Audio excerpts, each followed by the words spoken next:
Jesus believes Jesus' perspective, and perspective determines how we're going to respond. That's just another principle. There's no getting away from it. Our perspective on things determines how we respond to things. And so Jesus' perspective is God is always present.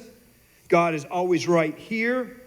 God is good, and therefore no matter what the circumstances, no matter what people are saying, I can trust God. I can trust God's goodness.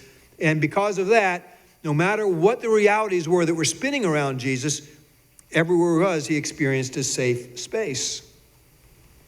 And so when the devil comes to him and says, turn these stones into bread, it's that temptation to see this as not a safe space.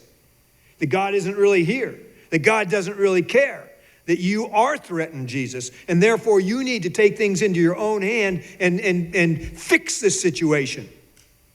But for Jesus to do that is to allow self-interest to rule the day, and is to cut off his lifeline to that power which is greater than himself, which is the very core of who Jesus is. And so he resists.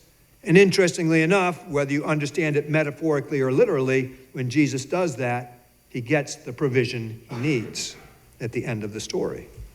God does not let Jesus die.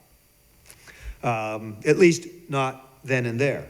That will happen later on, but even in that, God is going to be with Jesus and present with Jesus.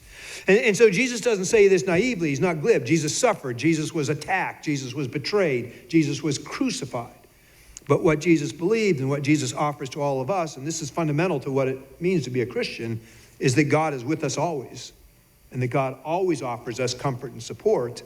And so no matter what people say or what people believe, and no matter what rages around us, wherever we are, because God is with us, we can experience that as safe space.